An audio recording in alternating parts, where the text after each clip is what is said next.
पहले भाग में हमने उन रहस्यों की नींव रखी है जो इस दूसरे भाग में खुलने वाली है। पहला भाग आपको इस कहानी की गहराइयों में उतरने का आधार देगा और आपको समझने में मदद करेगा कि इस रहस्यमय यात्रा की शुरुआत कैसे हुई। तो यदि आप पूरी कहानी का आनंद लेना चाहते हैं और हर राज की गहराई तक जाना चाहते हैं तो पहले भाग को जरूर देखें। जैसे ही आप इस रहस्यमय यात्रा के दूसरे भाग में कदम रखते हैं आप पाएंगे कि रानी के जीवन से जुड़े और भी गहरे रहस्यों का पर्दाफाश होने वाला है। पिछले भाग में जहां हमने उसकी रहस्यमय दुनिया की एक झलक देखी थी, वहीं इस बार आप जानेंगे कि उस रानी के पीछे कौन सा ऐसा राज छिपा है जो उसे इतना अनोखा बनाता है। क्या वह एक साधारण रानी थी या उसके पास कुछ ऐसी शक्तियां थीं जो इंसान की समझ से परे है। इस भाग में आपको और भी रोमांचक मोड़ों और अप्रत्याशित घटनाओं का सामना करना पड़ेगा जो आपको इस कहानी के अंत तक बांधे रखेंगे। तैयार हो जाइए क्योंकि अब ये रहस्य और भी गहराता जाएगा। नमस्कार, आप सभी का स्वागत है वैराग्य ज्ञान में। आज के कहानी में हम चर्चा करेंगे श्री अरुण कुमार शर्मा द्वारा लिखी कहानी जिसका नाम है वह रहस्यमय रानी का रहस्य। अधिक समय न लेते हुए कहानी में आगे बढ़ते हैं। एक मास की कठोर साधना के उपरांत अमावस्या की महारात्रि में मंदिर में स्थापित देवी की पाषाण प्रतिमा में प्राण प्रतिष्ठा हुई, लेकिन देवी का जागरण नहीं हुआ। कहीं कोई त्रुटि तो नहीं हुई पीठ साधना में? मौन होकर सोचने लगा सन्यासी।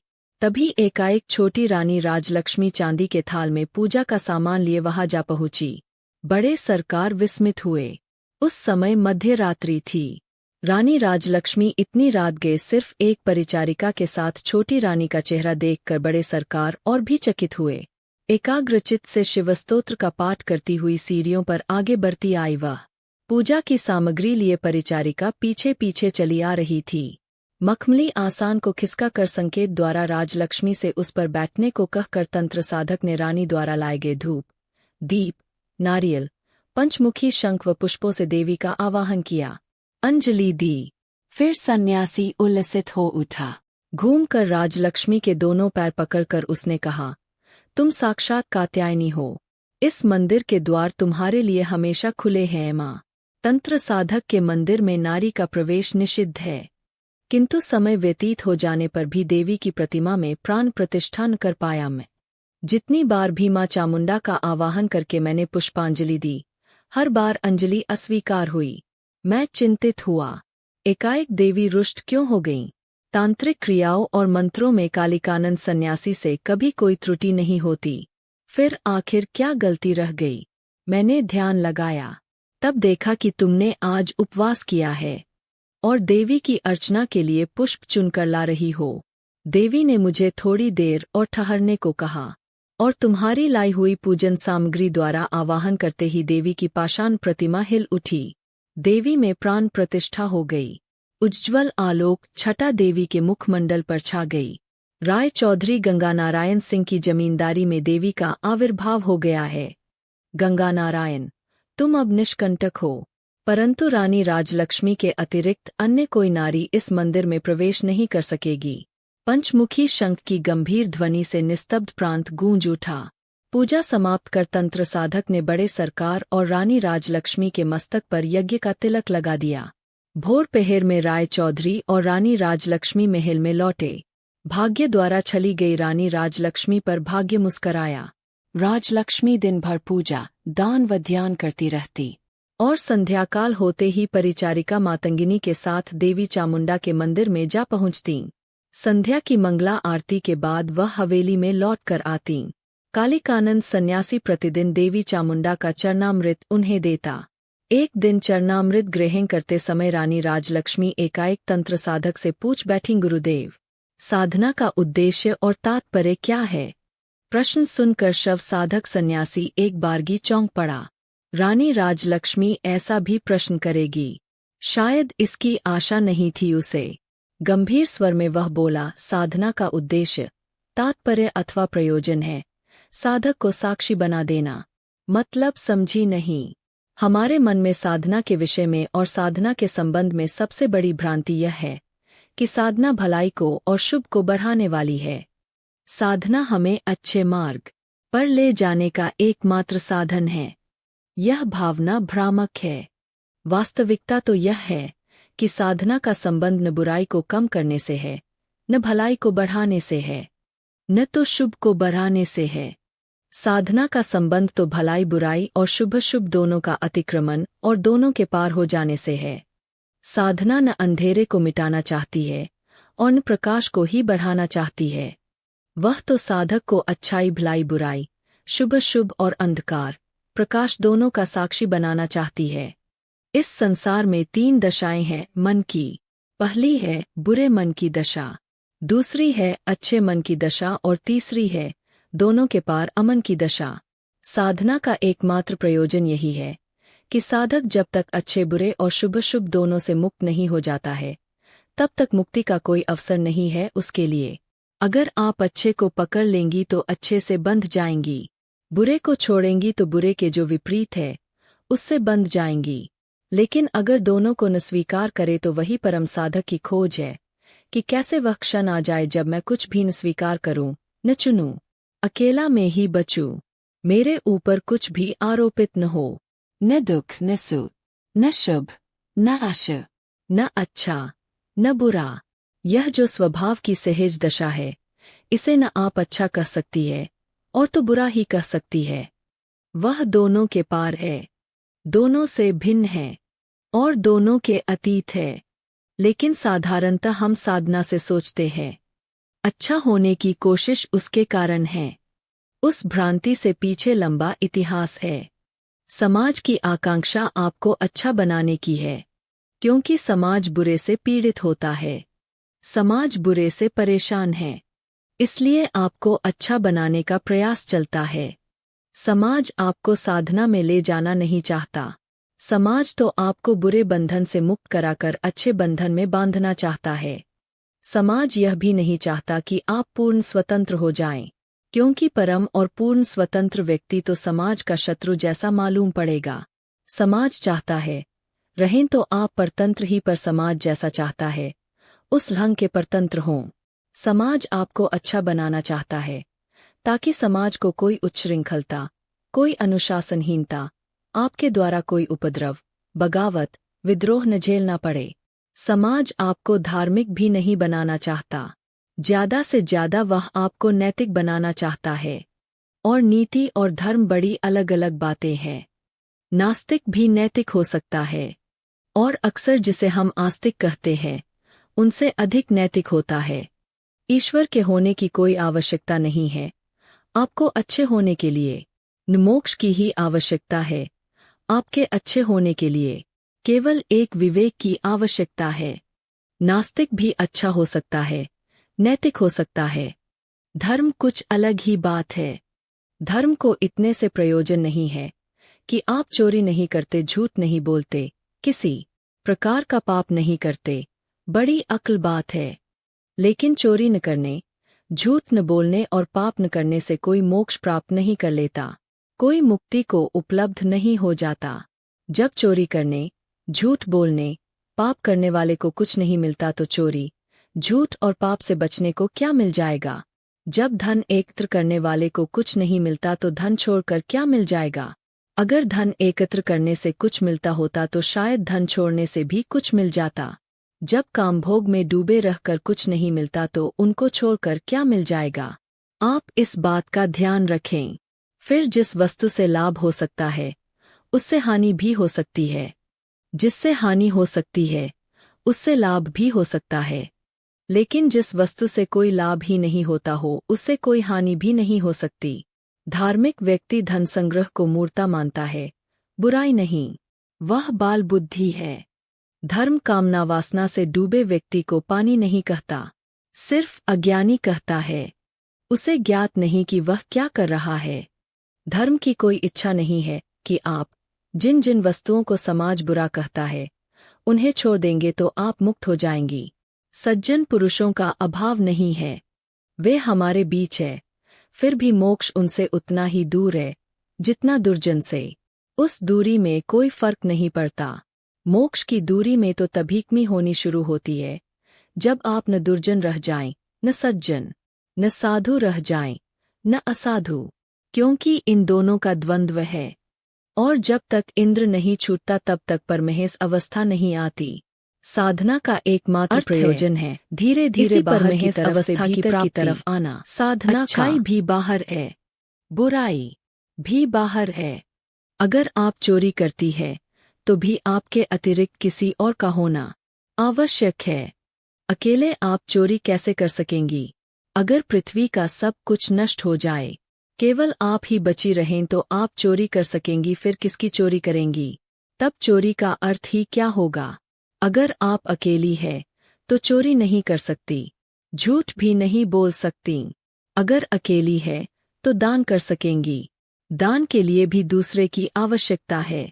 तो चोरी हो या दान, नीति हो या अनीति, पुण्य हो या पाप, ये सब बाहर की घटनाएं हैं।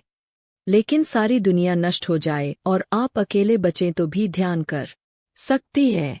ध्यान का दूसरे से कुछ भी संबंध नहीं है।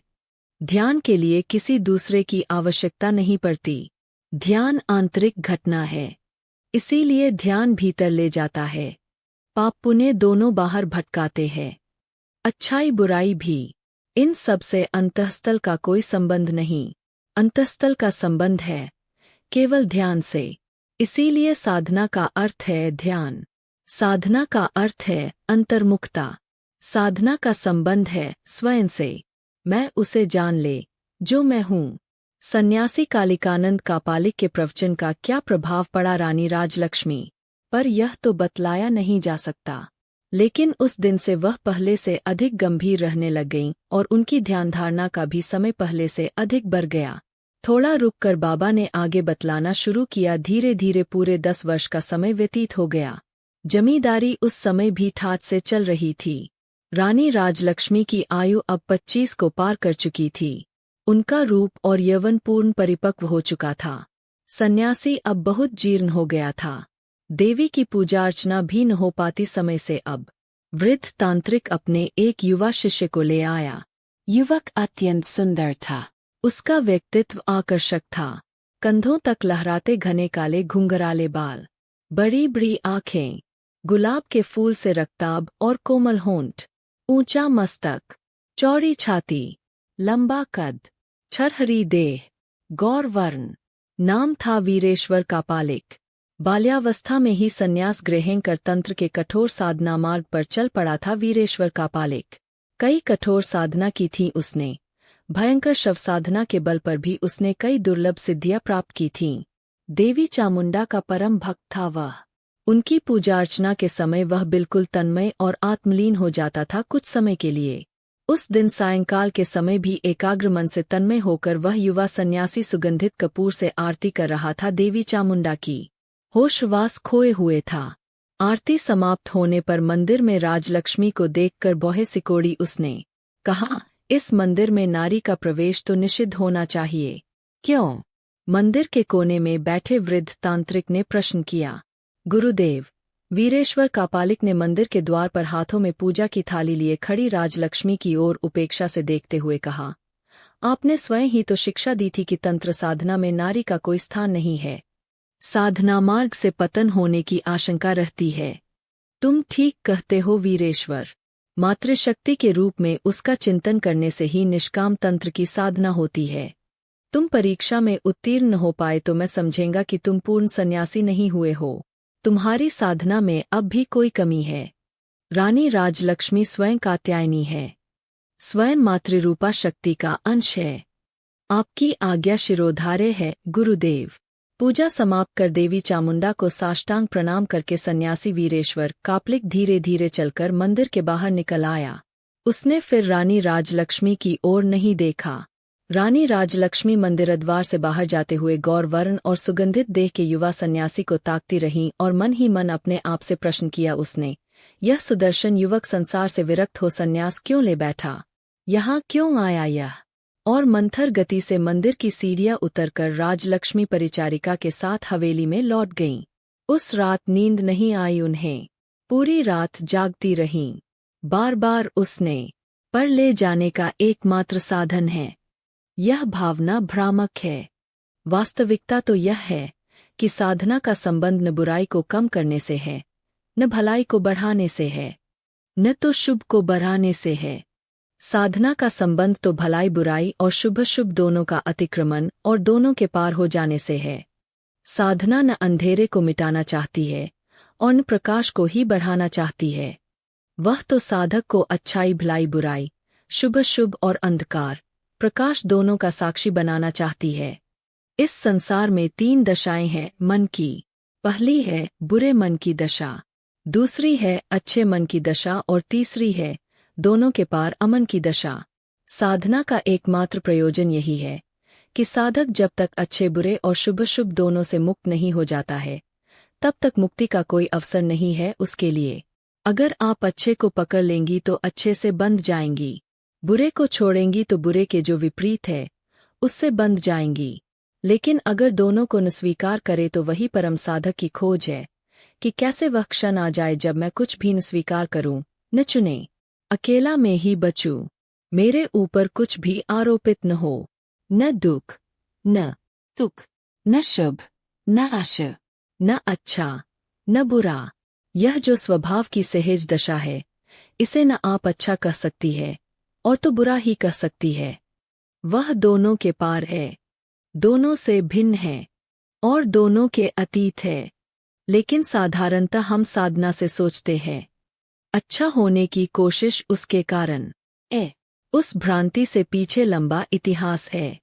समाज की आकांक्षा आपको अच्छा बनाने की है, क्योंकि समाज बुरे से पीड़ित होता है, समाज बुरे से परेशान है, इसलिए आपको अच्छा बनाने का प्रयास चलता है। समाज आपको साधना में ले जाना नहीं चाहता, समाज तो आपको बुरे बंधन से मुक्त कराकर अच्छे बंधन में बांधना चाहता है।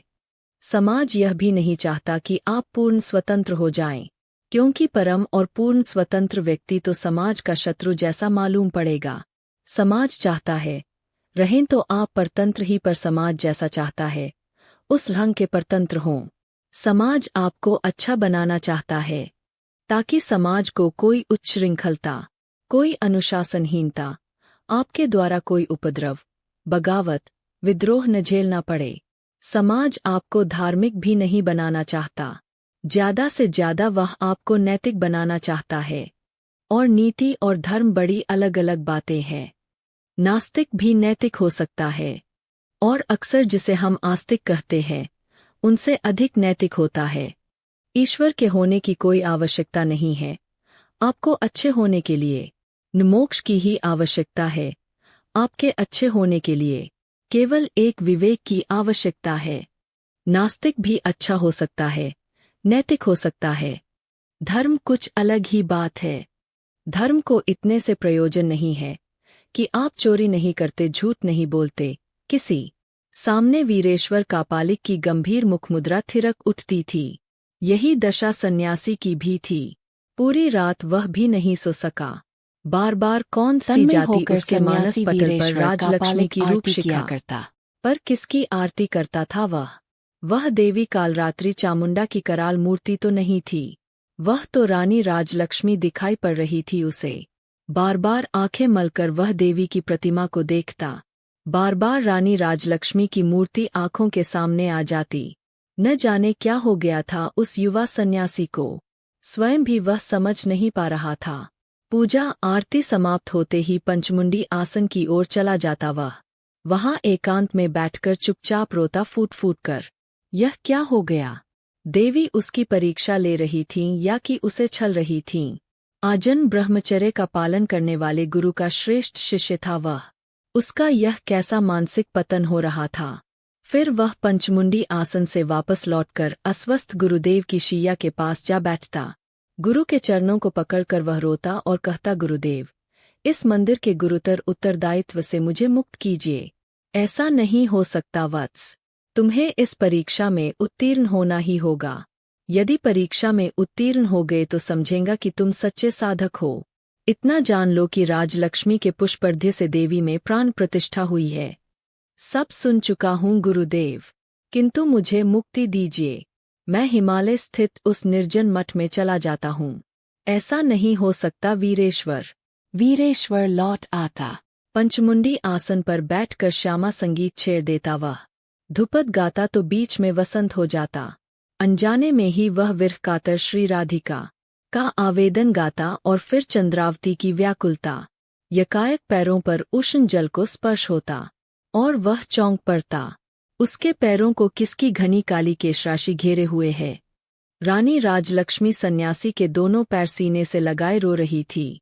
संगीत की मूर्छा ने विह्वल बना दिया था राजलक्ष्मी को। उनके अंतर में सोई एक चेतना को जगा दिया था उस गीत ने।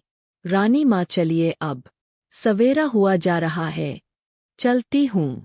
लेकिन जाने से पहले एक बार फिर वही गीत सुना दो सन्यासी। कृष्ण के विरह से कातर राधा की व्याकुलता।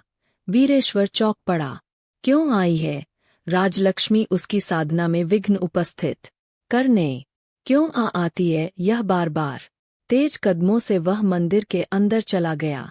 दरवाजा अंदर से बंद करके देवी चामुंडा का आसन पकड़कर लोट लोट कर रो पड़ा वह। अपना सिर माँ महामाया के चरणों पर पटक वह कहने लगा, यह कैसी परीक्षा ले रही हो माँ? सर्व रिपुओं पर विजय प्राप्त करने वाले वीरेश्वर कापालिक को पराजित करके ही क्या तृप्ति होगी तुम्हें? परम सन्यासी तंत्र साधक कालिकानंद कापालिक का श्रेष्ठ मंत्र दीक्षित शिष्य हूँ मैं। उनको मुझ पर गर्व है। मुझे शक्ति दो जगज्जनी माँ। धीरे धीरे गांव में कानाफूसी शुरू हुई। बात बड़े सरकार के कानों तक भी पहुंची, किंतु अविश्वास प्रकट करते हुए उन्होंने कहा, मैं विश्वास नहीं कर सकता इस पर। रानी राजलक्ष्मी देवी है, राज्य भर की इष्ट देवी है, बात मानी ही नहीं जा सकती। घटना सत्य है महाराज। प्रतिदिन अर्धरात्रि के समय पंचमुंडी आसन पर ध्यानस्थ बैठे युवा सन्यासी के पैरों के समीप होती है रानी राजलक्ष्मी। धर्मोपदेश लेती होगी आत्मा की मुक्ति पर और कठोर वैधव्य के संयम भरे आचरण पर। ऐसी ही बातें वहाँ होती होंगी। हुजूर, गीत गाए जाते हैं वहाँ, बसंत बहार, ललित और विहागराग। तो फिर कीर्तन करती होंगी वह धुपद और धमार में। रात को ईश्वर से प्रार्थना करती होंगी। ईश्वर का आह्वान करके जीव की मुक्ति की कामना करती होगी वह। रात में नींद न आती बड़े सरकार को। रानी राजलक्ष्मी की बदनामी बात विश्वास के योग्य थी ही नहीं। युवा सन्यासी का आचरण बिल्कुल विनम्र और मधुर था। वृद्ध तांत्रिक का श्रेष्ठ शिष्य था वह। पिछले 13 वर्षों से कठोर नियम संयम का पालन कर रहा था वह, इसलिए और भी अविश्वसनीय थी संदेह की बात। फिर युवा सन्यासी शिल्पी भी था। अवकाश के समय में काले पत्थर पर खुदाई करके देवी देवताओं की मूर्तियां भी बना लेता था वह। मंदिर के अंदर देवी के दशावतार की मूर्ति भी बनाकर स्थापित कर ली थी उसने। वृद्ध तांत्रिक के विषय में मन में कुछ सोचना भी पाप था। कुछ दिन पहले ही उसने अपने नश्वर शरीर का त्याग किया था। उस समय बड़े सरकार भी उस परम साधक की मृत्यु शैय्या के निकट स्थित थे। उन्हें पास बुलाकर महातांत्रिक ने उनके कान में कहा था, गंगा नारायण, मेरा समय आ गया। जब तक पूजा अर्चना में व्यतिक्रम न पड़ेगा, देवी चामुंडा तुम्हारे राज्य में प्रतिष्ठित रहेगी। मुझे आशा है कि मेरा श्रेष्ठ शिष्य और शव साधक सन्यासी वीरेश्वर कापालिक देवी के पूजन में कोई त्रुटि न करेगा। अमावस्या की घोर महानिशा बेला की गहन निस्तब्धता को भंग करता हुआ गीत दूर दूर तक सुनाई पड़ रहा था। ऐसा लग रहा था जैसे कीट पतंग और पशु पक्षी सभी सतर्क होकर एकाग्र मन से वह देव दुर्लभ संगीत सुन रहे थे। रानी राजलक्ष्मी धीरे धीरे आहिस्ता आहिस्ता मंदिर की सीढ़ियां चढ़कर पंचवटी के चबूतरे के निकट पहुंची। पंचवटी के नीचे बने पक्के चबूतरे पर बैठा युवा सन्यासी गीत गाता चला जा रहा था। उसके नेत्र मुंदे हुए थे, जैसे साधना में लीन था वह। रानी राजलक्ष्मी आकर सन्यासी के चरणों के निकट बैठ गईं। उसकी दोनों आंखों से अश्रुधारा प्रवाहित थी। आत्मसम्मोहित भाव भंग हुआ। वीरेश्वर की चेतना लौटी। उदात्त कंठ से उसने उच्चारण किया, हे माँ, हे त्रिपुरारी शिवशंकर। सहसा पैरों पर एक कोमल स्पर्श का अनुभव कर वह चौंक पड़ा। यह क्या? रानी राजलक्ष्मी, तुम फिर आ गईं। मैंने कई बार मना किया कि तुम यहाँ मत आया करो, किंतु वह गीत और स्वर मुझे पागल बना देता है सन्यासी। उसे सुनकर मैं किसी तरह भी अपने को रोक नहीं पाती। तुम उसे न गाया करो तो मैं भी नहीं आऊंगी। होंठ फड़क रहे थे। अनुपूरित थी राजलक्ष्मी की आंखें। उठकर खड़ी हो गई वह। कहा, मैं गा ही कहा रहा हूँ। गुरुदेव मना कर गए हैं मुझे गाने के लिए।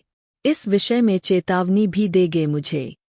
तुम नहीं जानते, पंचवटी के आसन पर बैठकर रोज रात को तुम मधुर स्वर में गाते हो, और उसी गीत का आकर्षण मुझे यहाँ आने पर विवश कर देता है। मैं तंत्र साधक हूँ, पिशाच सिद्धि है मुझे। 13 वर्षों से लगातार शव साधना करता आ रहा हूँ मैं। तुम मुझे पथभ्रष्ट करने पर तुली हुई हो। तो फिर सुनो युवा सन्यासी, मैं तुम्हें आत्मसमर्पण कर चुकी हूँ। पूरे 10 वर्षों तक विधवाओं के लिए उचित कठोर संयम नियम का पालन करने के बाद जिस दिन मैंने पहले फल तुम्हारे मुख से नारी की अवज्ञा की बात सुनी, जाने क्या हुआ कि उसी दिन मैं तुम्हें पराजित करने की प्रतिज्ञा कर बैठी। युवा साधक सुन लो, तुम शक्ति के उपासक हो और नारी शक्ति का साकार रूप है, इसलिए तुम्हारे मुझ से नारी की निंदा शोभा नहीं देती। तुम्हें तो नारी की पूजा करनी चाहिए। नारी उपेक्षा की नहीं, प्रेम का पात्र है।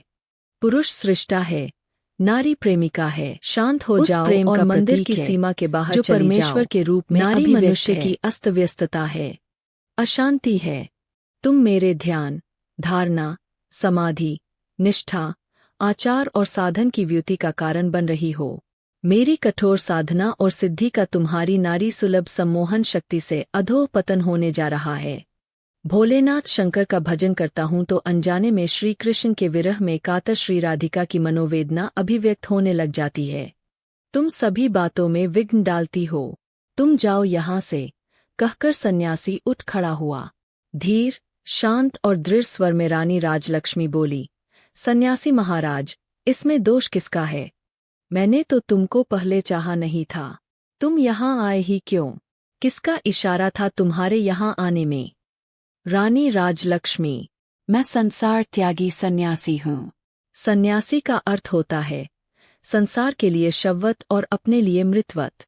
मेरी आराधना का समय हो गया, कहकर युवा सन्यासी तालाब के जल में उतर पड़ा। क्षणभर तक सन्यासी की ओर एकटक ताककर रानी राजलक्ष्मी उठ खड़ी हुई और धीरे धीरे चलकर मंदिर की सीमा के बाहर हो गई। सुबह शहनाई पर भैरवी बजती थी। सारी हवेली के लोग तंद्राच्छन्न स्थिति में ही रामदास की रामकेली सुनते थे। हरिनाम, राम राम, सीताराम। साथ ही मंदिरों के घंटे ग्रियाल भी बज उठते थे। मझली रानी सुचारू देवी नित्य प्रभात काल में नहाने जाती थीं। उस दिन उठी तो रनिवास का मुख्य दरवाजा बंद पाया। बाहर से ताला बंद था। वे विस्मित हुई। यह कैसी बात थी? किसने रानियों के महल में ताला बंद करने की हिमाकत की है? अपने पतिदेव मंझले सरकार हेरंब नारायण के पास पहुंची वे। क्या आज से सवेरे नहाना भी बंद करना होगा? रानियों ने पूछा। क्यों? तंद्राजलित स्वर में आश्चर्य मिश्रित दृष्टि से उनकी ओर ताकते हुए हेरंब नारायण ने पूछा। रनिवास के मुख्य दरवाजे पर ताला बंद है। अंदर से ताला बंद है? क्या कह रही हो? विस्मयपूर्वक हेरंब नारायण बिस्तर पर उठ बैठे। राय चौधरी परिवार की हवेली में कोई भी दरवाजा कभी बंद नहीं हुआ और रनिवास का दरवाजा बंद होना तो नितांत असंभव है। जाकर स्वयं ही देख आऊं। बिस्तर से उठकर कमर में शाल लपेटते हुए हेरंब नारायण बड़े भाई गंगा नारायण के कक्ष के सामने पहुँचे। दरवाजा बंद था। हेरंब नारायण लौट आए। उन्होंने देखा दरवाजे पर ही दयाराम खड़ा था। उन्होंने पूछा, बड़े भैया अब तक नहीं उठे दयाराम? नहीं मंझले सरकार, पर रात भर वे जागते क्यों रहे? यह मैं नहीं बतला सकता। काफी रात गए चामुंडा के मंदिर की तरफ गए थे। लौट कर आए तो खुद सर्प की तरफ फुंकार रहे थे। गरजते फुफकारते रहे लौटने के बाद। कारण का अनुमान लगा सकते हो दयाराम? कहकर हेरंब नारायण सोचते विचारते हुए जैसे ही मुड़े कि दरवाजा खुलने की आहट हुई। बड़े भैया, आपने रनिवास के दरवाजे और गुप्त दरवाजे पर ताला बंद करने की आज्ञा दी है क्या? आपकी तबीयत आज ठीक नहीं है क्या? तबीयत ठीक है और आज्ञा भी मैंने ही दी है। हेरंब नारायण लौट आए। पहेली उनकी समझ में नहीं आ रही थी, पर कोई विशेष कारण होता तो बड़े भाई ऐसी आज्ञा कदापि न देते। यह वे समझ गए। रात बीत चले। रानी राजलक्ष्मी ध्यानपूर्वक गायन सुनती रहीं। राग वसंत बहार शुरू हुआ। युवा सन्यासी का मीठा स्वर वायु लहरियों पर तिरता हुआ आकर रनिवास में रानी राजलक्ष्मी के शयन कक्ष से टकराने लगा।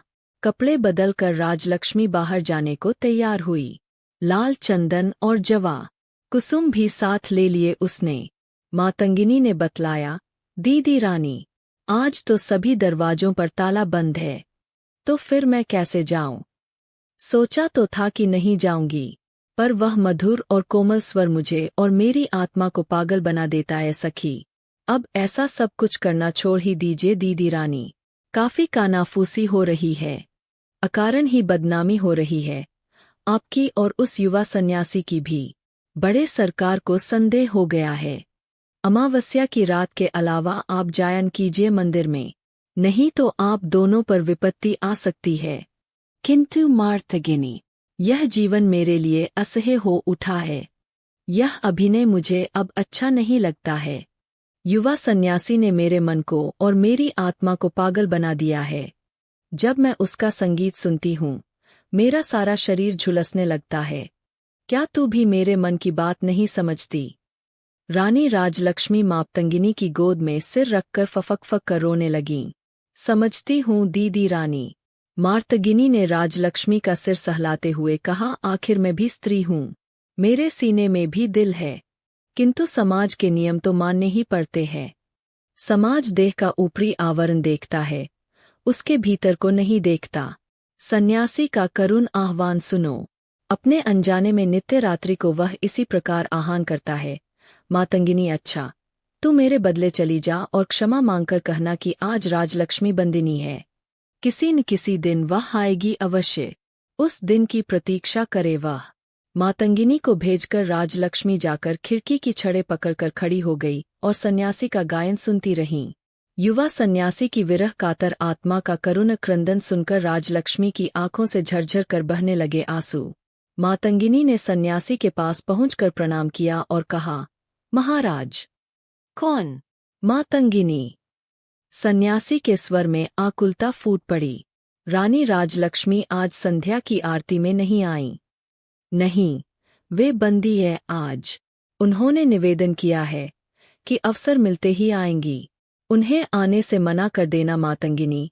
सन्यासी वीरेश्वर बोला, वे कर्म में स्वयं को नियोजित करें, उसी से उन्हें मुक्ति मिलेगी। देवी चामुंडा के मंदिर में आने का प्रयोजन नहीं, वह संध्या आरती का सामान है महाराज। कंपित स्वर में मातंगिनी बोली। रानी राजलक्ष्मी ने चरणामृत मंगाया है।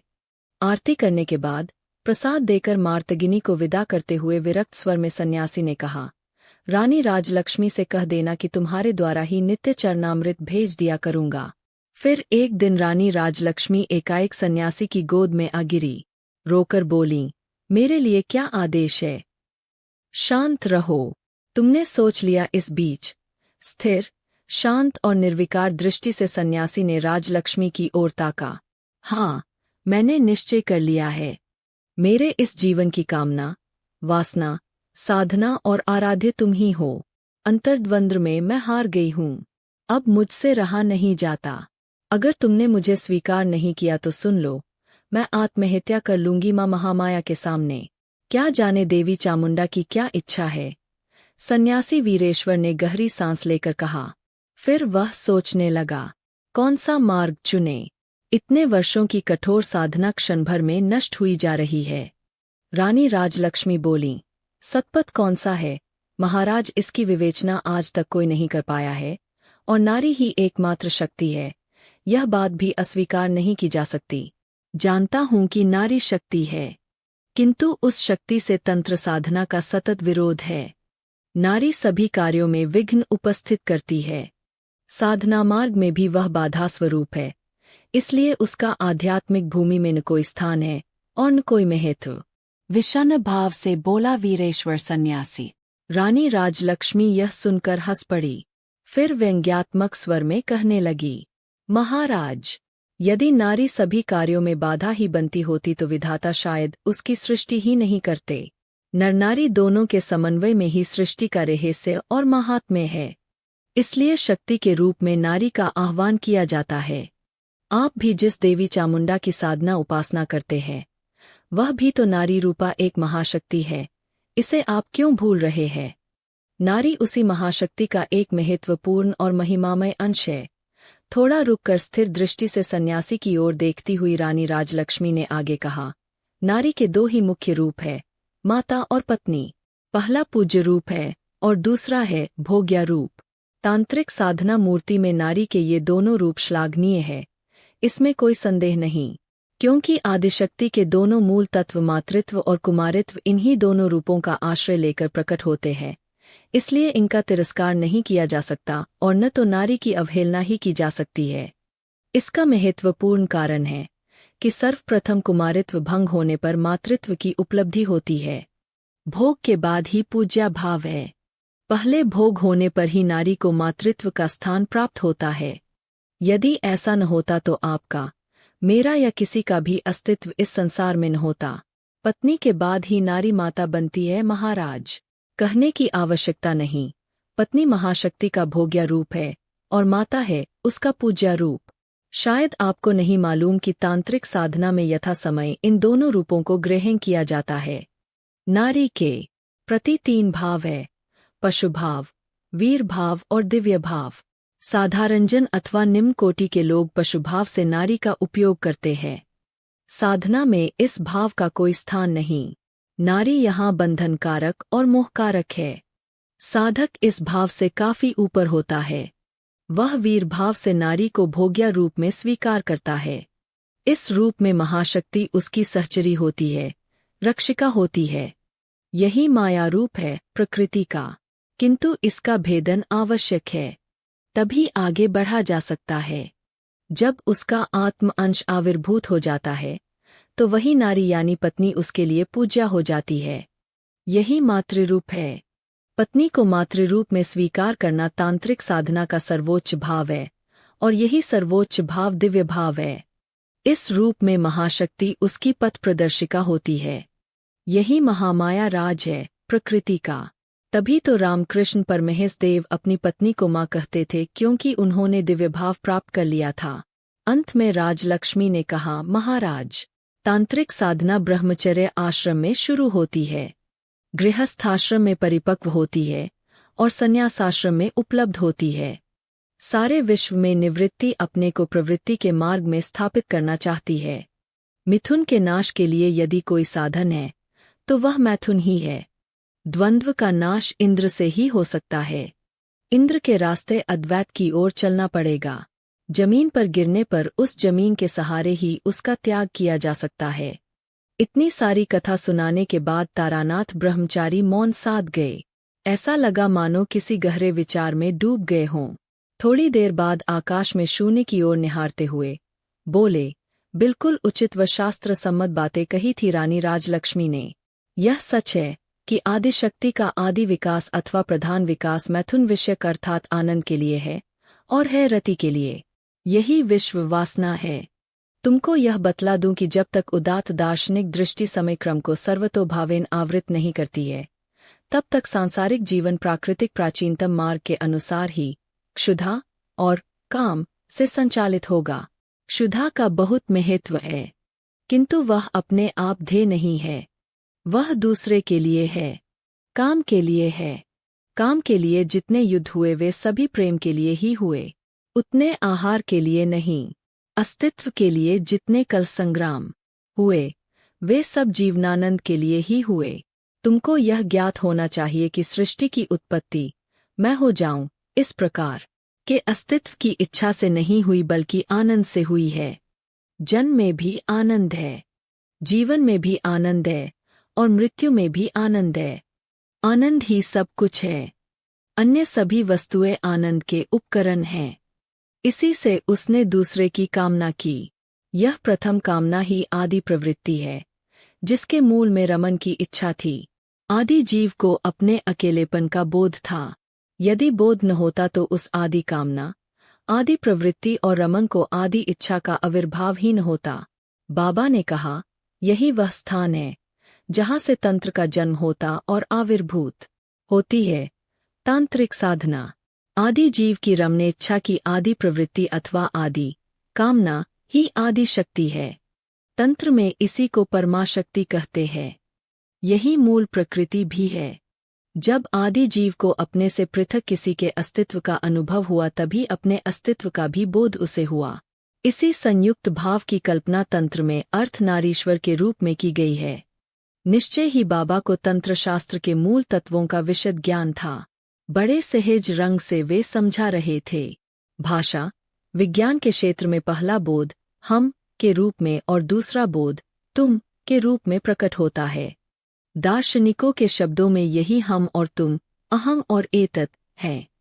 अहम और एतत् के बीच आकर्षण विकर्षण है, जिसके मूल में वासना है, और उस वासना के मूल में है काम। इसीलिए काम को भारतीय संस्कृति में आदिदेव की संज्ञा मिली।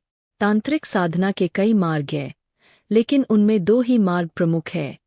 पहला है शैव मार्ग, जिसमें शिव प्रधान है और शक्ति है गौण।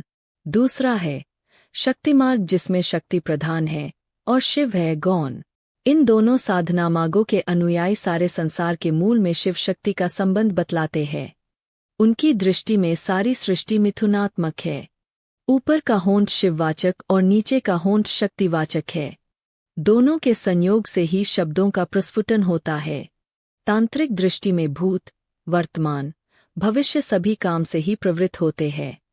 यह काम अस्तित्व का नहीं है, वह स्त्री पुरुष संबंधात्मक है। बाबा थोड़ी देर बाद आकाश में उड़ते हुए पक्षियों की ओर निहारते हुए गंभीर रूप में कहने लगे, कापालिक वीरेश्वर सन्यासी तंत्र के इन तमाम गूढ़ रहस्यों को और उनके मर्मों को समझ न सका था। उसने केवल साधना की थी, पर साधना के तथ्यों से अपरिचित था, और यही सब कारण था कि वह अंतर्द्वंद्व में फंस गया था उस समय। हाँ, तो उसके बाद फिर क्या हुआ? थोड़ा सहिष्णु होकर पूछा मैंने। होगा क्या? जो होना था ऐसी स्थिति में वही हुआ। वीरेश्वर सन्यासी पर कोई प्रभाव नहीं पड़ा रानी राजलक्ष्मी की उन तमाम बातों का। उस समय उसकी मानसिक स्थिति डावाडोल थी। दोनों हाथों से रानी राजलक्ष्मी को हटाकर उठ खड़ा हुआ सन्यासी। उसका मन विक्षिप्त था उस क्षण। पंचवटी के चबूतरे को वह छोड़कर मंदिर में चला गया। माँ, मुझे मार्ग दिखाओ, मुझे शक्ति दो माँ। देवी के चरण युगल को दोनों हाथों से पकड़कर बिलक बिलक कर रोने लगा वीरेश्वर सन्यासी। मुझे निर्देश दो माँ, मैं आज इसी क्षण इस राज्य को छोड़कर अपने मठ में चला जाऊंगा। मैं जीवन भर की तपस्या और सप्त विभूतियों का विसर्जन कर दूंगा। तुम्हारे सामने अपनी बलि दे दूंगा। वह कुछ क्षण तक माँ महामाया के सौम्य, शांत और तेजोमय मुखमंडल की ओर निहारता रहा और फिर सहसा बलि देने वाला खड्ग उठा लिया उसने। तभी मातंगिनी दौड़ती हुई मंदिर में प्रविष्ट होकर विह्वल स्वर में बोली, महाराज, जल्दी कीजिए, रानी तड़फड़ा रही है पंचमुंडी आसन पर। यह सुनते ही सन्यासी के हाथ से बलि देने वाला भयंकर खड्ग छूट गया। तेज कदमों से वह मातंगिनी के पीछे पीछे चल पड़ा। सचमुच रानी राजलक्ष्मी पंचवटी के चबूतरे के नीचे अचेत, मूर्छित पड़ी हुई थी। सारा शरीर खून से लथपथ था। सांसों की गति धीरे धीरे टूटती जा रही थी। तेज बर्छी उसका वक्ष चीर कर काले पत्थर की मूर्ति को भी भेदती हुई चबूतरे में जा धंसी थी। सन्यासी ने सहारा देकर दोनों हाथों से रानी राजलक्ष्मी की रक्तरंजित देह उठाई। सन्यासी की गोद में रानी ने एक बार धीरे धीरे आंखें खोली। बुझे स्वर में अटकटक कर बोली, ईश्वर ने, धर्म ने, संसार ने, समाज ने, सभी ने, यहाँ तक कि भाग्य ने भी मुझे छला। मैं छली गई। दूसरे क्षण रानी राजलक्ष्मी की निष्प्राण काया झूल गई सन्यासी की गोद में। यह दुष्कार्य किसने किया है मार्तगिनी? सन्यासी के अश्रु उमड़ पड़े। रानी के शव को अपने सीने से लगाकर वह बिलख बिलख कर रो पड़ा। मार्तगिनी ने सिसकते हुए बताया, बड़े सरकार के हुक्म से जनार्दन मवाली ने। यह विषाक्त बर्छी उसी की है महाराज। और तभी एक लक्ष्यभ्रष्ट तीर सन्यासी के कान के पास से सनसनाता हुआ जा निकला और पंचवटी के बेल के पेड़ में जा भैंसा। महाराज, आप तुरंत भाग जाइए, आपके प्राणों का भी संकट है।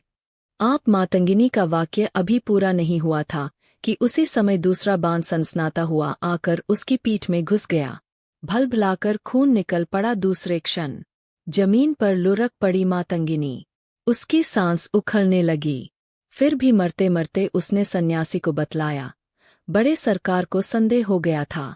15 दिन पहले मंदिर में आकर वह आप दोनों की सारी बातें सुन गए थे। फिर मातंगिनी सदा के लिए मौन हो गई। वीरेश्वर सन्यासी रानी का शव लिए हुए धीरे धीरे सरोवर की ओर बढ़ चला। एक अनिर्वचनीय आनंद से उद्घासित हो उठा उसका उज्ज्वल मुखमंडल। वह गुनगुना कर गा उठा, आज वसंत आउल पिया मुखहेरी। और फिर सन्यासी ने हौले से गर्दन झुकाकर रानी के निशान होठों पर अपने होठ रख दिए। रानी का निस्तेज चेहरा भीग उठा सन्यासी के आंसुओं से। अभी दोनों होंठ मिले हुए ही थे कि सहसा विष से बुझ हुई एक बर्छी आकर सन्यासी की भी पीठ में धंस गई। दूसरे क्षण रानी को गोद में लिए हुए ही सरोवर की सीढ़ियों पर औंधे मुंह गिर पड़ा वह। उसके बाद आपस में आलिंगनबद्ध से दोनों निर्जीव शरीर लुढ़कते हुए सरोवर के गहरे जल में डूब गए। उस समय भोर होने ही वाला था। पूरब के स्याह आकाश में शुक्रतारा उदय हो चुका था, जिसका प्रतिबिंब झिलमिला रहा था सरोवर के शांत जल में। काफी समय हो चुका था। तारानाथ ब्रह्मचारी इतना सब सुनाने के बाद अपने स्थान से उठे और खड़ाऊ पहनकर खटखट करते हुए नदी की ओर चले गए, बिना मुझसे आगे कुछ बोले। मानवमन की अंतर्वेदनाओं में डूबी हुई वीरेश्वर सन्यासी और रानी राजलक्ष्मी की पीड़ा में मर्मस्पर्शी व्यथाकथा सुनने के बाद मेरे मस्तिष्क में भावनाओं का तूफान उठ खड़ा हुआ था। उस रात भी सो न सका मैं। बार बार रानी का विषाद भरा और करुणा में डूबा हुआ चेहरा मेरे मानस पटल पर थिरक उठता था। बिल्कुल भोर में जब पूरब का स्याह आकाश धीरे धीरे सफेद हो रहा था, उठकर चल पड़ा मैं हवेली की तरफ। चारों तरफ सतराटा था। गांव के बाहर थोड़ी दूर जाने के बाद जहां रूपाक्षी अर्धचंद्राकार घूमी थी, वहीं से दिखाई पड़ गया मुझे देवी चामुंडा का मंदिर। और जब वहां पहुंचा तो एक बारगी स्तब्ध रह गई मेरी आत्मा। समाधि की अवस्था में मैंने कई बार जो कुछ देखा था, जो दृश्य देखा था, वह सब मेरे सामने था उस समय। वही बरगद, पाकड़ और पीपल के पेड़, वही बेल, आंवला, हरें, नीम, कदम्ब आदि के झुरमुट और वही दीवार फोड़कर निकली हुई किसी कुबर की तरह पेड़ की जा। मंदिर पूरी तरह खंडहर में बदल चुका था, मगर देवी चामुंडा की मूर्ति अभी भी मंदिर में थी। लगभग 5 फुट ऊंची काले पत्थर की बनी वह विकराल मूर्ति बड़ी भयानक और सजीव लगी मुझे। पंचमुंडी आसन पर बलि देकर स्थापित की गई देवी की उस पाषाण प्रतिमा में अभी भी तेज विद्यमान था और अभी भी दप-दप कर रहा था उनका मुखमंडल। माँ के चरणों पर न जाने कब की झूल की मोटी परत जमी थी। उसे हाथों से साफ कर जब मैंने चरणों पर माथा रखा, तो न जाने क्यों आंसू की कुछ बूंदें खुलक कर माँ के चरणों पर बिखर गई। फिर न जाने कब तक मैं माँ महामाया के भुवन मोहिनी रूप की ओर अपलक निहारता रहा। ऐसा लगा मानो माँ के अविचल नेत्र अपनी मूक भाषा में मुझसे कह रहे हों, जिस भटकती हुई आत्मा की करुल पुकार सुनकर तुम यहाँ आए हो, उसकी अतीत का साक्षी हूँ मैं, और उसकी उन स्मृतियों की भी साक्षी हूँ जिन पर समय की धूल पड़ चुकी है। यह वही मंदिर है जहाँ उस आत्मा ने एक संसारत्यागी विरक्त सन्यासी के लिए प्रेमोन्माद के वशीभूत होकर अपने आप को उत्सर्ग किया था। मंदिर के सामने पंचमुंडी आसन था। कई जगह उसके पत्थर उखड़ गए थे। वहीं एक मरियलसा कुत्ता बैठा ऊँध रहा था। थोड़ी दूर पर पंचवटी भी दिख गई, जिसके पेड़ों के पत्ते सूख कर न जाने कब के झड़ चुके थे। डालें ठूंठ हो गई थी। पंचवटी के बगल में भव्य सरोवर था, जिसके चारों ओर की सीढ़ियां टूटकर आड़ी तिरछी हो गई थीं। पानी की जगह अथाह कीचड़ भरा हुआ था। यह वही सरोवर था जिसके जल में कभी 2 व्याकुल आत्माएं समाधिस्थ हुई थीं एक साथ। मैं गालों पर हाथ धरे न जाने कब तक धूल से भरी उन टूटी फूटी सीढ़ियों पर बैठा रहा। सरोवर से थोड़ी दूर पर राजमहल का सिंहद्वार था और उसके बाद के लंबे चौड़े राजमहल के खंडहर। चारों ओर साएं साएं हो रहा था। एक विचित्र सी उदासी और एक अबूझ सी खिन्नता व्याप्त थी खंडहर के वातावरण में। विचित्र सी अनुभूति हुई मुझे वहां बुर्जियों पर घूमते हुए। हर क्षण यही लगता कि सधी हुई हवा की उस अवस्था के बीच कोई कीमती राजसी पोशाक पहने, पैरों में जरी की जूतियां डाले कोई धीरे धीरे चलता हुआ अतीत के जीर्ण शीर्ण काले पर्दे को हटाकर उस डरावने अंधेरे वातावरण में मन प्राणों को सहसा ही स्तंभित कर देगा। मगर कोई आया नहीं। सतर्कता से एक एक कमरे, एक एक बारादरी, बरामदों और दालानों को देख लेने के बाद निराशा ही हुई। राजमहल के खंडहरों में भटकते हुए पूरा दिन निकल गया, मगर समय का पता न चला। सूरज डूब चुका था, लेकिन पश्चिम के क्षितिज पर उसकी लालिमा अभी भी उत्तर से दक्षिण तक फैली हुई थी। जैसे ही मैंने सोचा कि वापस लौट चले, उसी समय हाफती हुई शुचि देवी सामने खड़ी हो गई आकर। मैं सवेरे से आपके लिए परेशान हूँ। न चाय पी और न तो नाश्ता किया आपने। समय का भी ज्ञान नहीं है आपको। सा हो गए आप दिन भर से भूखे प्यासे इन खंडहरों में घूम रहे हैं। वह एक ही सांस में इतनी सारी बात बोल गईं।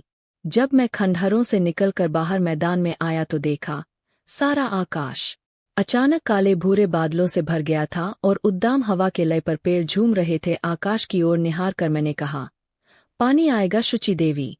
हाँ, आएगा। तो वहां से लगभग 2 मील पर था गांव। तेज गति से हम दोनों वापस लौट पड़े। मन में यही सोच रहे थे कि पानी अभी न गिरे, अभी न गिरे। मगर बारिश शुरू हो ही गई।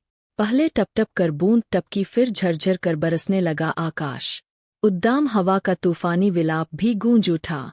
शुचि देवी, रुक जाइए, मैंने उनका हाथ थाम कर कहा और दोनों चामुंडा मंदिर के भीतर चले गए।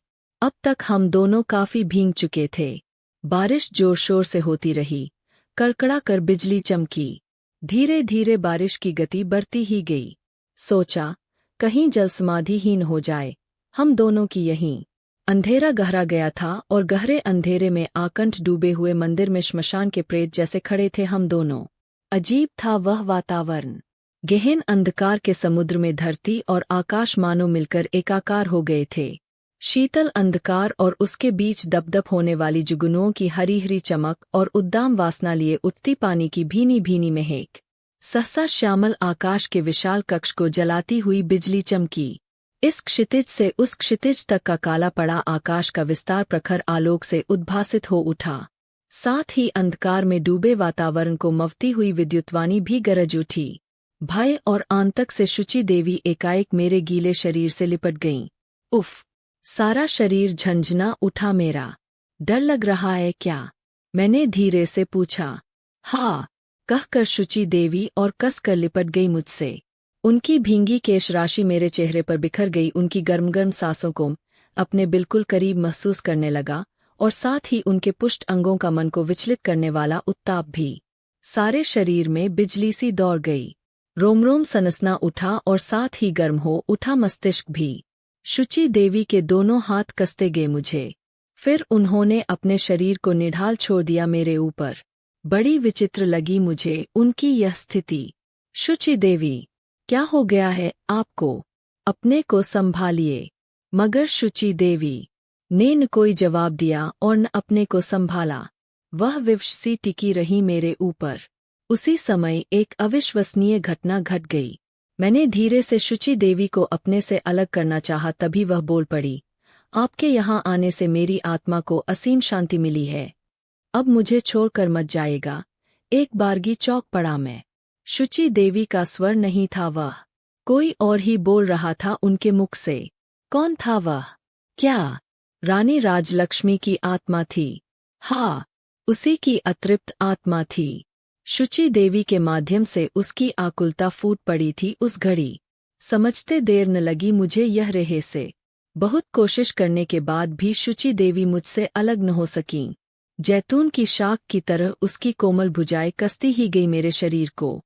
फिर अचानक एक झटका सा लगा और वह मुझसे अलग होकर गिर पड़ो जमीन पर और बेहोश हो गईं। दूसरे दिन अमावस्या थी। पिछली रात शुचि देवी को होश नहीं आया था। पूरी रात अचेत रही वह, और उसी अवस्था में उन्होंने रानी राजलक्ष्मी के अपार्थिव रूप को देखा था और बातें की थीं। सवेरा होने पर जब होश आया तो मेरी ओर गहरी नजरों से देखती हुई पूछने लगी वह, मुझे कल क्या हो गया था? अचेतन अवस्था में मैंने जो कुछ देखा था वह सब सच था? क्या सचमुच वासना के वशीभूत हो गई थी मैं? आपके प्रति मेरे मन में जो भाव है उसमें वासना की मैल और गंदगी कैसे मिल गई? शुचि देवी को इन तमाम प्रश्नों का क्या जवाब देता मैं? चुपचाप सुनता रहा। मुझे इस बात का पूरा विश्वास अब हो गया था कि रानी राजलक्ष्मी की आकुल आत्मा सशरीर अवश्य मिलेगी मुझसे। इसलिए अमावस की रात गंवाना नहीं चाहा था। सांझ होते ही राजमहल के वीरान खंडहरों की ओर मैं चल पड़ा। शुचि देवी भी मेरे साथ चलना चाहती थी मगर मैंने मना कर दिया। मौसम उस दिन भी काफी खराब था। सवेरे से ही हल्की हल्की वर्षा हो रही थी और बादल गरज रहे थे। लेकिन जैसे ही चामुंडा मंदिर के करीब पहुंचा, उसी समय प्रबल वेग से वर्षा होने लगी और देखते ही देखते घरती आकाश एकाकार हो गए। अंधकार के अंतहीन समुद्र के बीच एक बार मेरा मन प्राण कांप गया भय से। लेकिन वह अज्ञात भय अधिक समय तक नहीं रहा। फिर न जाने कब तक अमावस की अराजकता भरी रात में बदहवास सा भटकता रहा खंडहरों में। ऐसा लगता था कि किसी भी क्षण, किसी भी तरफ से निकलकर सामने आ जाएंगी रानी राजलक्ष्मी। गहन अंधकार की काली चादर फाड़ कर वह एकाएक प्रकट हो जाएंगी। किंतु ऐसा कुछ नहीं हुआ। इंतजार की घड़ियां धीरे धीरे खत्म हो गईं और मैं निराश हो गया। सोचने लगा अब क्या करूं। उस घोर वर्षों में और उस घोर अंधकार में वापस लौटना मुश्किल ही था मेरे लिए। अचानक मुझे पैर में कोई तीखी चीज चुभने का अनुभव हुआ। भयंकर पीड़ा से कराह उठा मैं। उसी समय भयानक बिजली चमकी जिसके क्षणिक प्रकाश में एक भयंकर काला विषधर झाड़ियों के भीतर जाता हुआ दिखलाई पड़ा मुझे। दूसरे क्षण मेरा सारा शरीर सनसनाने लगा, गला भी सूखने लगा, सारी सृष्टि घूमती हुई लगने लगी। जल्दी जल्दी पैर बढ़ाता हुआ पानी में भीगता और अंधेरे में गिरता पड़ता गांव की ओर भागा मैं। हवा और पानी के कारण जहर अपना असर तेजी से दिखा रहा था। मैं पूरी तरह चेतनाहीन होने के पहले गांव में पहुंच जाना चाहता था, मगर क्या पहुंच पाया मैं? नहीं। पंचवटी के करीब पहुंचते ही बेहोश होकर गिर पड़ा कीचड़ में और मेरी बाह्य चेतना लुप्त हो गई। और उस अचेतन अवस्था में मैं एक ऐसे अज्ञात और रहस्यमय वातावरण में पहुंच गया जहां न वर्षा का हाहाकार था, न हवा का तूफानी विलाप, और न तो थी भयानक रव करती हुई बिजली की दाहक चमक। घोर अंधकार का अंतहीन समुद्र भी न था। चारों ओर कोहरा जैसी परतों में लिपटा हुआ शुभ्र स्निग्ध प्रकाश फैला हुआ था। आत्मा का स्पर्श करने वाली एक विचित्र सी शांति बिखरी हुई थी वहां चारों तरफ। ऐसा लगा मानो मैं किसी अनजाने और अपार्थिव लोक में पहुंच गया हूं, जहां केवल कोहरे जैसी धुंध थी, धवल प्रकाश था, गहरी शांति थी, गहरी नीरवता थी, गहरी खामोशी थी और गहन शून्यता का साम्राज्य। निश्चय ही वह कोई व्यक्त न की जाने वाली अलौकिक अनुभूतियों से भरा मनोरम पारलौकिक जगत था, जिसमें प्रवेश कर मैंने अपने आप को अत्यधिक हल्का और तरोताजा अनुभव कर रहा था और अनुभव कर रहा था अपने आप में असीम स्फूर्ति भी। मेरी मानसिक शक्ति बहुत बढ़ गई थी और साथ ही सोचने विचारने की क्षमता भी। आश्चर्य की बात तो यह थी कि मैं उस रहस्यमय लोक में पहुंचकर इस संसार को भूल चुका था और साथ ही अपने शरीर को भी। न भौतिक जगत की स्मृति थी और न भौतिक शरीर की ही, लेकिन उस अनजाने लोक और उस अनजाने वातावरण में मैं अपने आप को जिस काया में अनुभव कर रहा था, वह थी तो पार्थिव स्थूल काया जैसी ही, लेकिन थी पारदर्शक और चमकीली। जब मैं मुहबाए भौचक कासा इधर उधर डोल रहा था, डोल क्या रहा था, हवा में जैसे तैर रहा था, उसी समय सहसा एक आकृति प्रकट हुई मेरे सामने। वह आकृति पहले तो धुएं जैसी थी, बाद में उसने स्पष्ट और ठोस रूप धारण कर लिया, मगर वह भी पारदर्शक और चमकीला था। मैं उस रूप को तत्काल पहचान गया। वह रूप और किसी का नहीं, रानी राजलक्ष्मी का था। वही उद्दाम यौवन से तरंगित देहष्टि, बिजली की दाहक चमक वाली, वही यौवन, वही रत्नारी आंखें और तनमन को एक बारगी विचलित कर देने वाली वही दैवी छवि मंद मंद मुस्करा भी रही थी वह। उसके चेहरे पर पूर्ण तृप्ति का भाव भी था। ऐसा लगा मानो मुझे वही देखकर उसकी अतृप्त पीड़ा में डूबी हुई और तमाम वेदनाओं से भरी हुई आत्मा को असीम शांति का अनुभव हो रहा हो। पिछले दिन मुझे वहां उन खंडहरों में देखकर रानी राजलक्ष्मी निश्चय ही विचलित हो उठी थी एक बारगी। उससे रहा न गया था। अंत में शुचि देवी के माध्यम से उसके अंतर की आकुलता फूट ही पड़ी थी मेरे सामने। शुचि देवी के बदले हुए स्वर, बदले हुए व्यवहार और बदली हुई भावभंगिमा से ही यह रहस्य अनावृत हो गया था उस समय। वह अनजाना और रहस्यमय लोक वास्तव में सूक्ष्म लोक था, जिसमें रानी राजलक्ष्मी की आत्मा पिछले 150 वर्षों से भटक रही थी अकेले। वहां की गहरी शांति, गहरी नीरवता, गहरी खामोशी और सर्वत्र छाई हुई गहरी शून्यता ही रानी की आत्मा का परम कष्ट था, परम पीड़ा थी और थी असीम वेदना, और वह उसी कष्ट पीड़ा और वेदना से चाहती थी मुक्ति। मेरे बिल्कुल करीब आकर विह्वल स्वर में कहने लगी रानी राजलक्ष्मी, मुझे अपने साथ ले चलो। मैं एक पल भी यहाँ नहीं रहना चाहती। यहाँ का अकेलापन और यहाँ की गहन नीरवता मुझसे सही न जाएगी। एक बार तुमको समाधि की स्थिति में देखा था, तभी से मेरी यह धारणा बन गई थी कि तुम मुझे मुक्त करा सकोगे। इस घुटनभरी एकाकी और खामोश जिंदगी से तुम ही से होगा मेरा उद्धार। इसीलिए बार बार हर अमावस्या को तुमसे संपर्क किया करती थी मैं। मगर यह संभव कैसे होगा? मैंने पूछा। अपने मन और विचारों को संकल्प में नियोजित कर समाधि की अवस्था में मेरे उद्धार की कामना करनी होगी। तुम्हें बोलो कर सकोगे ऐसा। रानी राजलक्ष्मी के स्वर में अनुनय था और थी याचना। मैं इस प्रक्रिया से परिचित था। इससे कामना, वासनाजन्य अतृप्त मानवीय आत्माएं पृथ्वी के गुरुत्वाकर्षण की परिधि अथवा सीमा पार कर बिना किसी बाधा के हमारी इस दुनिया में आ जाती है और समयानुसार उनका कहीं जन्म भी हो जाता है। खैर, सिर हिलाकर स्वीकृति दे दी मैंने। रानी राजलक्ष्मी और मातंगिनी मरने के बाद भी साथ साथ रहीं। उस समय मुझे घोर आश्चर्य हुआ जब रानी राजलक्ष्मी की आत्मा ने बतलाया कि शुचि देवी के रूप में मातंगिनी ने ही जन्म लिया है। पूरे 3 दिनों तक बेहोश था और उस बेहोशी की अवस्था में पूरे 3 दिनों तक रानी राजलक्ष्मी के सानिध्य में था मैं। एकाएक मुझे सुनाई पड़ा, क्या हुआ? विष उतरा, होश आया। फिर अपने आप मेरी बंद आंखें खुल गईं। गला सूख कर कांटा हो गया था। सारा शरीर तप रहा था। आंखें जल रही थी। चारों तरफ सिर घुमा कर देखा। गांव के बहुत सारे लोग मुझे घेर कर खड़े थे। तारानाथ ब्रह्मचारी भी थे। उन्हों के प्रयास से विष उतरा था और चेतना लौटी थी मेरी। बाबा बोले, वह विषधर सर्प और कोई नहीं, महान तंत्र साधक कालिकानंद सन्यासी थे। शुरू से ही उनकी आत्मा सर्प के रूप में निवास कर रही है, राजमहल के खंडहरों में। गांव के लोगों ने और स्वयं उन्होंने भी कई बार प्रत्यक्ष देखा है उस कापालिक सन्यासी को वहां घूमते हुए। पानी, मैंने धीरे से पानी मांगा। दूसरे क्षण हाथ में पानी का गिलास लिए शुचि देवी आईं। उनकी आंखें फूली हुई थीं और चेहरा उतरा हुआ था। शायद खूब रोई थी वह। मैं उनकी आंखों में झांकने लगा। मैं उनमें कुछ खोजना चाहता था। तभी न जाने शुचि देवी को क्या हुआ कि वह मुझसे लिपट गई और फफक कर रोने लगीं। शुचि देवी, मैं हौले से बोला, और उसी समय मेरी दृष्टि शुचि देवी की पीठ पर अटक गई। वहां शायद विष से बुझी हुई बर्छी का निशान था। अचानक मेरे मुंह से निकल गया, हे भगवान, कैसा संयोग है यह। अगर यह कहानी आपको पसंद आई हो तो कृपया लाइक करें, चैनल को सब्सक्राइब करें और बेल आइकन दबाना ना भूलें ताकि आपको हमारी हर नई कहानी की सूचना सबसे पहले मिले। आपके लाइक और सब्सक्राइब से हमें प्रोत्साहन मिलता है और हम आपके लिए और भी बेहतरीन कहानियां लेकर आते रहेंगे। धन्यवाद।